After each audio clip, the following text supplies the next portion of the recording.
Okay, the third valve is this one here. And like any valve, you open them slowly. Okay?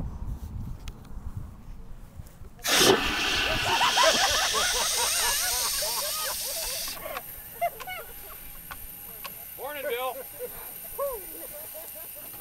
Okay. Now, when I turn that on, you can hear some clicking and some things moving and stuff. Those are the automatic proportioners and balanced valves and all that stuff that are in there. Now, what you can do with this is, let's back up. Let's give them an idea on distance.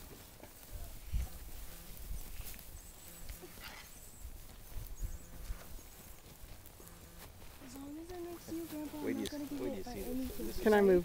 This is like too cool. All right, say for example, okay, say for example, this is some poor family's house, and we got a wildland fire that just, because we know it's coming this way, we're probably not going to be able to do a whole lot to, you know, as far as there's no natural fire breaks, we don't have time to you know, dig anything out, we don't have the equipment, whatever, we know the fire's going to come up on it. One of the easiest things we can do is come in here with this, drop that line, open it up, foam the crap out of it, and then get out of there. And what that'll do is that foam should hang on that long enough to be able to have that fire come in, hit it, and for the most part it should shut most of everything off. You may still have some fire underneath, or you know, if they haven't protected their soffit vents or something like that, fire still may get in there. But the majority of the fire will hit that and won't affect the structure. That's the whole idea of that foaming. Monty? Is the foam corrosive, and how long does it last once it's on a structure? The foam is not corrosive. It's basically soap suds. A little more refined than that, but essentially that's what it is. A lot depends on the wind, temperature, the consistency, in other words, how wet or how dry it is, and the type of siding. For example, if we were to foam that Butler building, that steel building, that wouldn't stay on there as long. This, however, since it's wood and it's porous and it's, you know, it's not real smooth, foam should stay on there fairly long.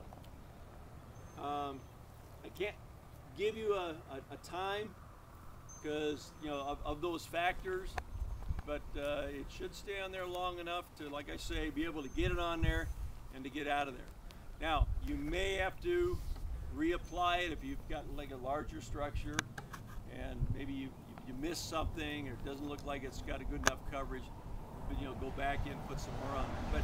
But generally speaking, if you can get a couple inches on there, that should hold it. Yep, the prime thing is the roof, first and foremost, because of all the flying brands and that. And secondly is that windward side or the fire side. Those are the two areas that if you don't foam anything else, those are the most susceptible or vulnerable. Okay. Any questions so far? All right. On this,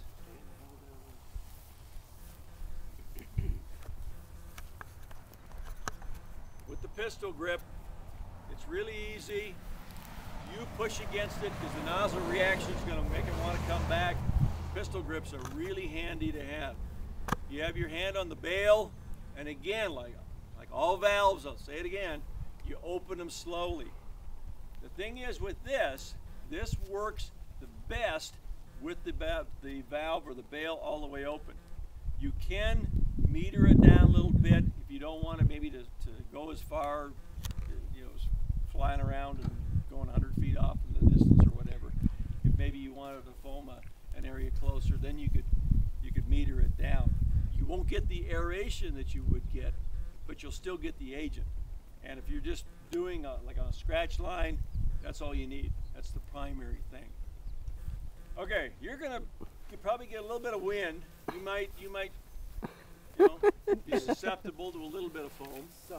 My grandson will shield me. I got my quota yesterday. What? You're leaving. So what'll happen? You may get snowed You'll be on. coated Okay, with do it white now. sticky Do it stuff. now. Okay, I'm gonna open this thing up.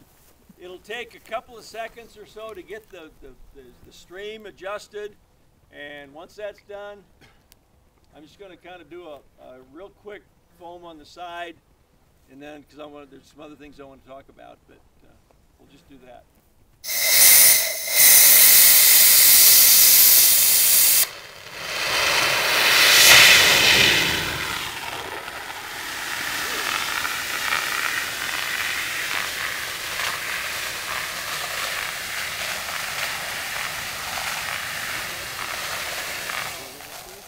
Protected from fire Now, for eternity. Whipped cream. yeah, Stucco. if the fire were to come at that right now, it's probably not going to do a whole lot. Now, you can see I got a couple places where it's a little thin, but that's when you put it on, you just make sure that you get it so all your places are covered. Now you notice it took a while for the air to get out of the hose and stuff. Is it cold, Grandpa? Now, as I said, if you wanted to foam like a little scratch line or something, you can do that.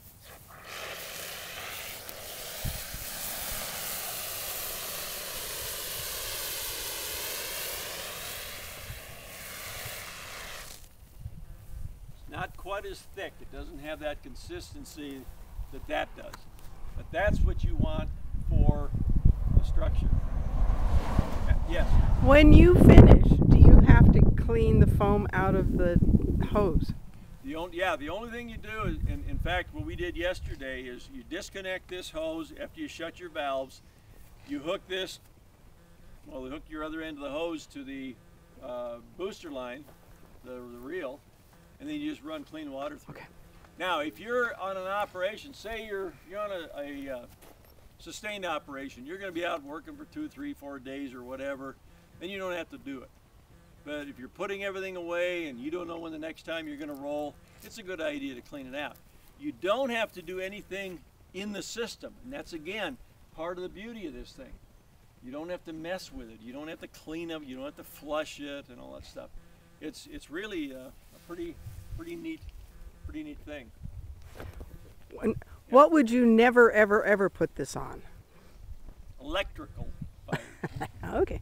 Yeah. Chocolate cake. Because you're still dealing with water. You don't have as much water as you have, say, in a regular hose stream. But you still have got that. And water and electricity just don't mix. So So if you stay use it away on the from car fires, Huh? so if you use it on the car fires, where are you applying it? It all depends on what's on fire. Okay.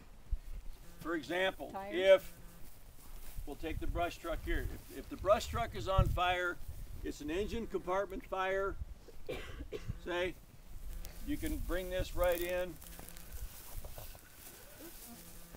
put it in through the radiator. Most generally I would use just regular water, but if if you're using this, put it in through the radiator area.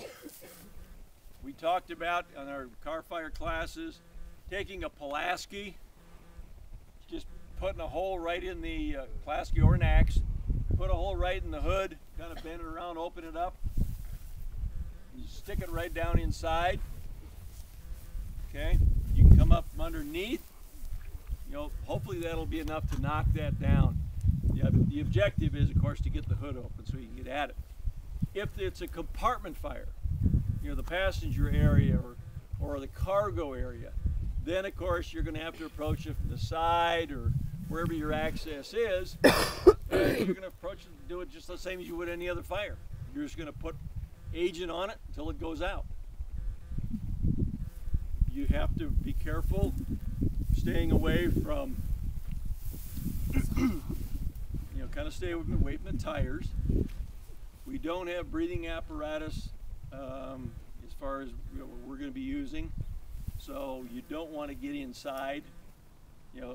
Once you get it all knocked down, open up your doors and just squirt water in there.